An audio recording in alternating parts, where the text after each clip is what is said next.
ڈاکہ زنی کا ارتکاب کرنے والے نقب نہیں لگاتے تھے، بلکہ ان کا اپنا ایک جدا طریقہ تھا۔ ایسے ہی راہزن صرف راہزنی کرتے تھے اور کفل شکن صرف تالے توڑنے میں مہارت رکھتے تھے۔ ایسا تو ہوتا ہی نہیں تھا کہ ایک جیب تراش، ایک راہزن اور کفل شکن مل کر نقب لگاتے۔ وہ اس واسطے یہ کام نہیں کرتے تھے کہ ان کو اس کاریگری کا تجربہ ہی نہیں ہوتا تھا۔ میں نے نقب لگی دیکھی تو میں سمجھ گیا کہ یہ کسی نقب زن کاریگر کا کام ہے، اور اس کے ساتھ ہی میرے دماغ میں اپنے علاقے کے 4-5 نقب زن آ گئے۔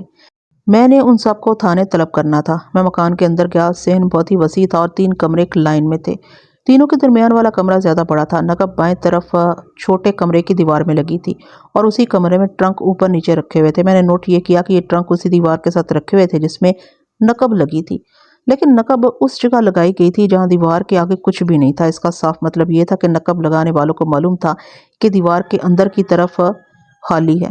اگر معلوم نہ ہوتا تو وہ اس جگہ بھی نقب لگا سکتے تھے جہاں دیوار کے ساتھ ٹرنک پڑے ہوئے تھے، اور ایک بڑی پیٹی تھی جس میں رضائیاں اور گدے رکھے جاتے ہیں۔ وہاں نقب لگائی جاتی تو ملزم اندر نہیں جا سکتے تھے۔ پھر یہ خاص چیز نوٹ کی کہ جو ٹرنک ملزم اٹھا کر لے گئے تھے وہ گھر کے مالک کے مطابق 3 ٹرنکوں کے نیچے رکھا ہوا تھا۔ اس کا مطلب یہ تھا کہ ملزموں کو پہلے ہی معلوم تھا کہ مال اس ٹرنک میں ہے۔ وہ آئے، اوپر سے 3 ٹرنک اٹھا کر نیچے رکھے اور مال والا ٹرنک اٹھا کر چلے گئے۔ انہیں معلوم نہ ہوتا تو وہ سارے ٹرنکوں کے تالے توڑ کر مال تلاش کرتے اور پھر مطلوبہ ٹرنک لے جاتے۔ اس طرح ہوتا تو بے شمار وقت لگ جاتا۔ میرے ذہن نے یہ نقطہ قبول کر لیا کہ اس واردات میں گھر کا بھیدی شامل ہے۔ ایسی واردات کے موقع پر جا کر جو کاغذی کارروائی اور ضابطے کی جو دیگر کارروائیاں کرنی ہوتی ہیں، ان میں آپ کے واسطے کوئی دلچسپی نہیں، ان کو میں الگ رکھتا ہوں۔ آپ کہانی کے مطلب کی باتوں پر توجہ رکھیں۔ میں تھانے سے روانہ ہوتے وقت کھوجی کے گھر پیغام بھیج کر آیا تھا کہ وہ فلاں جگہ فوراً پہنچے۔ وہ آ گیا تھا اور اپنے کام میں مصروف ہو گیا تھا۔ دیوار اور فضل کے درمیان اس کو کھرے مل گئے تھے جو ملزموں کے تھے، اور اب وہ یہ دیکھتا پھر رہا تھا کہ ملزم کس طرف گئے ہیں۔ یہ اس کے واسطے آسان کام نہیں تھا۔ وجہ یہ کہ تمام کھیتوں میں فصل کھڑے تھے اور پکی میڈھوں پر کھرے کا نظر آنا ممکن نہیں تھا۔ میں اسی گھر کی بیٹھک میں بیٹھ گیا اور سکھ آڑھتی کو اپنے پاس بٹھا لیا۔ اس سے پہلے تو یہ دریافت کیا کہ ٹرنک میں کیا کچھ تھا۔ اس وقت تک یہ سکھ حوصلے میں تھا اور میرے ساتھ ساتھ لگا رہا تھا، لیکن جو ہی میں نے اسے یہ پوچھا کہ نقصان کتنا ہوا ہے تو مجھ کو اس طرح لگا جیسے اس سکھ کو اب اطلاع ملی ہے کہ ڈاکو اس کا گھر لوٹ کر لے گئے۔ اس نے آسمان کی طرف دیکھا، پھر لمبی آہ بھری اور یک لخت رو پڑا۔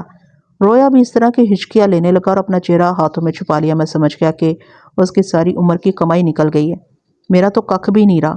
اس نے کچھ دیر بعد حوصلے میں آ کر کہا، ساری جمع پونجی اس ٹرنک میں تھی۔ اب تو اس کی دھاڑیں نکل گئی۔ بعد میں اس نے جو تفصیل بتائی وہ مختصر طور پر اس طرح تھی کہ سونے کے بے شمار زیورات اس ٹرنک میں تھے۔ ان میں اس کی بیوی کے زیورات تھے، پھر انہوں نے اپنی جوان بیٹی کے واسطے زیورات بنوائے تھے۔ اس کی بیٹی کی عمر 18-19 سال تھی۔ اس سے چھوٹی ایک اور بیٹی تھی جس کی عمر 12-13 سال تھی۔ اس کے واسطے بھی انہوں نے کچھ زیورات تیار کروا لیے تھے۔ اس زمانے میں اس سارے زیور کی مالیت 80-90 ہزار روپیہ تھی۔ آج کے ریٹ کے مطابق مالیت 50-60 لاکھ کے برابر تھی۔ زیورات کے علاوہ 20-22 ہزار روپیہ نقد اس ٹرنک میں تھا۔ چھوٹے سے اس قصبے میں ایک بینک کھولا گیا تھا جس میں کاروباری لوگوں نے روپیہ پیسہ رکھنا شروع کر دیا، لیکن کاروباری لوگ زیادہ رقمیں ابھی تک اپنے گھروں میں چھپا کر رکھتے تھے۔ اس مال کے علاوہ ٹرنک میں بڑی بیٹی کے جہیز کے بڑے قیمتی کپڑے رکھے ہوئے تھے۔ زیادہ تر کپڑے سلے ہوئے نہیں تھے، خالص چاندی کی 4 تشتریاں بھی تھیں اور کچھ ایسی ہی 2-3 اور قیمتی چیزیں تھیں۔ میں نے اس گھر کے افراد دیکھ لیے تھے۔ ان کی جوان بیٹی کو تو غور سے دیکھا تھا۔ سکھ خود اور اس کی بیوی تو آٹے کی بھری ہوئی 2.5 من کی بوریوں جیسے تھے، لیکن ان کی یہ بیٹی جس کا نام کلونت کور تھا صحیح معنوں میں خوبصورت لڑکی تھی۔ جسم ایسا جیسا کسی ایتھلیٹ کا ہوتا ہے، دیکھنے کو دل کرتا تھا۔ گردن بھی لبوتری، چہرے کے نئے نقش تو اور ہی زیادہ اچھے اور رنگ بھی گورا تھا۔ سکھ نے جس کو اپنی نوکرانی کہا تھا، میں اس کو بھی اس کی بیٹی سمجھا تھا۔ وجہ یہ تھی کہ وہ کوئی زیادہ خوبصورت تو نہیں تھی، لیکن ایسی ویسی صورت والی بھی نہیں تھی کہ اس کو کوئی اچھی طرح دیکھنا ہی نہ چاہتا۔ اس کا قد کاٹ کلونت کور سے ملتا جلتا تھا، رنگت بھی صاف اور نکھری ہوئی تھی۔ اس نے جو کپڑے پہنے ہوئے تھے وہ نوکرانیوں والے نہیں تھے بلکہ گھر کی بیٹیوں جیسے تھے۔ ذرا بھی شک نہیں ہوتا تھا کہ یہ نوکرانی ہے۔ میں ان لڑکیوں کو خوبصورت اور جوان ہونے کے واسطے نہیں دیکھ رہا تھا بلکہ تفتیشی نظروں سے ان کو جانچ اور پرکھ رہا تھا۔ سکھ آڑتی سے میں نے اس نوکرانی کی بابت پوچھا کہ یہ وفاداری اور اعتبار کے لحاظ سے کیسی ہے۔ سکھ نے کہا کہ بہت دیانتدار اور وفادار نوکرانی ہے۔ اس گھر میں اس کو گھر کی لڑکی جیسا درجہ حاصل ہے۔ میں اس گھر میں گھومتا پھرتا رہا تھا، کمرے دیکھے، باہر نکل کر مکان کو اپنی نظروں سے دیکھا۔ اس دوران یہ نوکرانی کئی بار میرے سامنے آئی۔ آپ جس کو چھٹی حس کہا کرتے ہیں، اس نوکرانی کو دیکھ کر میرے اندر یہ حس پھڑک اٹھی تھی۔